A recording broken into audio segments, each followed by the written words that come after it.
Modern democracy comes in governance terms of between 4 and 5 years. It is so because the civilized world understand that 4 to 5 years is sufficient time for any administration to deliver on its promises. If they fail to deliver within that time frame, the electorate have the right to vote them out and choose other leaders for state administration. In contrast, ZANU-PF has a different line of understanding. 40 years was not enough for them to deliver Zimbabweans into promised land. This is because the club understand very well that it has no capacity to deliver any of its promises. This bunch of clueless drivers have absolute no idea of the route they have been taking. Their objective is to remain on the driver's seat forever despite the fact that they do not even have a fraction of an idea of how to drive the bus, as much they do not have a destination to talk about.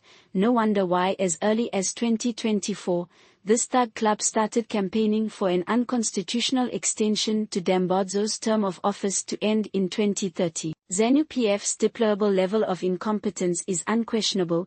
These gangsters actually understand that they are void of what it takes to manage the economy. This was confirmed by the club's vice president Kombo Mohodi in July of 2020. Whilst addressing ZANU-PF supporters in Gwanda, Kombo Mohodi had this to say: "We got our independence, but the white man never gave us knowledge on how to run our economy." This was a typical admission of ZANU-PF mismanagement of the economy. Kombo Mohodi did not blame imaginary sanctions but his club's inability to run the economy. I also want to bring to clarity that these gangsters did not dethrone Mugabe because they disagreed with him. The only reason why Mugabe was toppled is that during that period of 2017, ZANU-PF internal power fighting got extremely intense and reached boiling point, with each faction G40, Grace Mugabe-led faction, and Lacoste, Dambudzo-led faction, wrestling for power grip. In an attempt to defuse Team Lacoste, Mugabe ended up firing Dambudzo as his vice president from both the government and the party. Most of the army generals,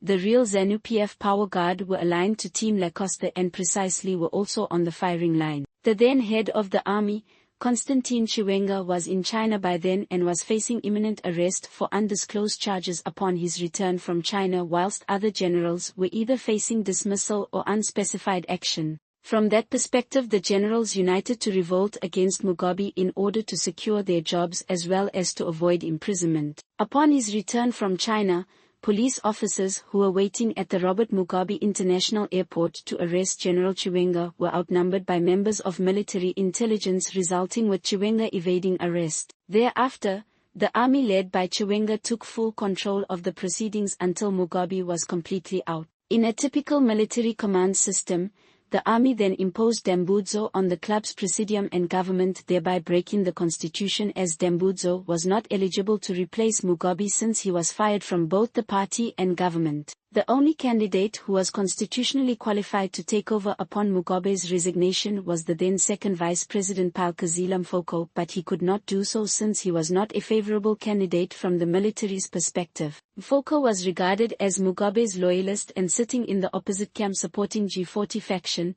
hence the army did not trust him. The point I am putting across is that Dambudzo-led ZANU-PF was not different from the previous one. It remained the same system, same principles, same values, and same culture. A leopard never changes its spots, hence the system had remained intactly the same. What only changed was the face of ZANU-PF, but the DNA remained unchanged. Still on Dambudzo, there are several theories regarding how he got the title Gawe, Crocodile. One such theory being that the man actually branded himself Crocodile in an attempt to fake historical credit as being the brains or a member of the 5-member William Nangona commanded gang, which was formed in 1964 for the purpose of carrying out sabotage attacks in Rhodesia. The other 4 Crocodile members were Victor Mlambo, Amos Kodamonga, James Dlamini and Master Trey Shamazwani. Whilst the other theory is that Dambudzo was nicknamed Crocodile because of his ruthlessness, but general belief across citizens was that Dambudzo indeed was a member of the Crocodile gang, though this is not true. The then First Lady Gucci Grace correctly revealed 2 characteristics synonymous with Dambudzo during Mugabe's last rally, which preceded dismissal of Dambudzo from the government 2 days later. Grace was quoted saying Igwara,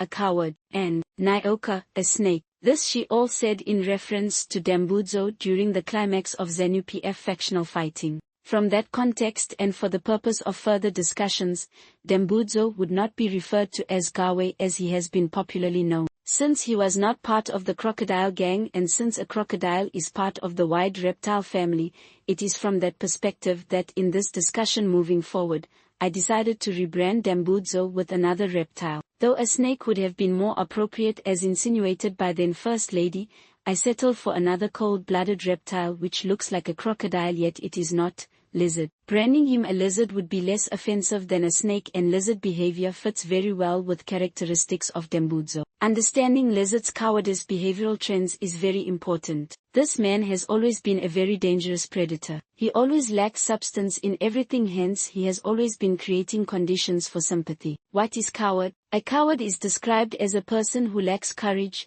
especially one who is shamefully unable to control fear and so shrinks from danger or trouble. Typical characteristics of coward include excessive fear, avoiding confrontation, blaming others, making excuses, overly cautious, betrayal, manipulative, lack of being initiative and fleeing away from danger. Lizard did not spare any of those. Lizard's story that he had to escape to South Africa fearing for his life after his dismissal from government and the club is absolutely rubbish, which belongs to the dustbin. It is on record that ZANU-PF has been devouring its own since it was formed in 1964. There is absolute nothing new about that behavior.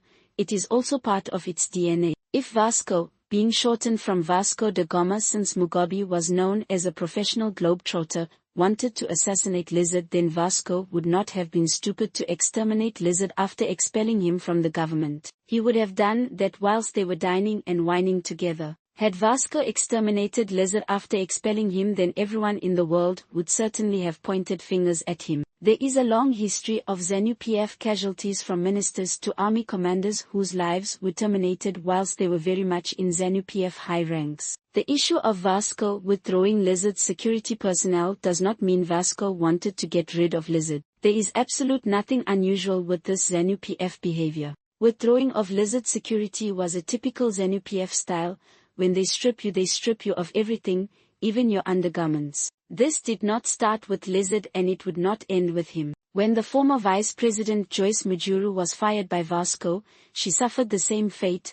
All her security and even domestic workers were withdrawn, but Vasco never at any time attempted to exterminate her. That story was sheer fabrication which Lizard created for two reasons. First, to attract sympathy as he has done on countless times whenever his back was against the wall, and secondly, perpetuation of a political score by tainting Vasco and the G40 team. Remember events of 2014 when Lizard was facing imminent firing from the cabinet as Justice Minister. The man then fake-staged an accident involving his ministerial vehicle and Pararini Atwa hospital car in Harare. Everyone sympathized with him including Vasco, who wanted to fire him, and systematically he escaped the axe. In 2017, when succession temperatures became too hot to handle, Lizard first lied about being poisoned at one of Vasco's rallies. He was then flown to South Africa where he stayed for weeks faking treatments whilst he was staying with his friend. Then in 2018, Lizard faked a bomb attack in Bulawayo during an election campaign because he had nothing to offer. In all these acts of cowardice, his prime objective has always been that of attracting sympathizers by playing victim card. Having been born and brought up in Harare, Zimbabwe, I started my primary school at the age of 7 at a government school called Wadzanai Primary School in the township of Kambuzuma. When I was in grade 4, as common learning standard for grade 4 pupils, we were asked to write a composition from the topic The Day I Will Never Forget. I remember writing about my first experience at school 3 years earlier when I started grade 1. That was a very extraordinary day for me at school with tens of other first-time learners in a classroom. My parents went home and left me amongst a bunch of other young students, strangers, so that experience would remain in my memory for years, and even now I can still vividly recall events of that day decades later. Since then I have come to experience a lot more other life situations as I grew up to be a man I am today, and for over 3 decades I have a regrettable life experience which no child should be exposed to, a tragedy called ZANU-PF.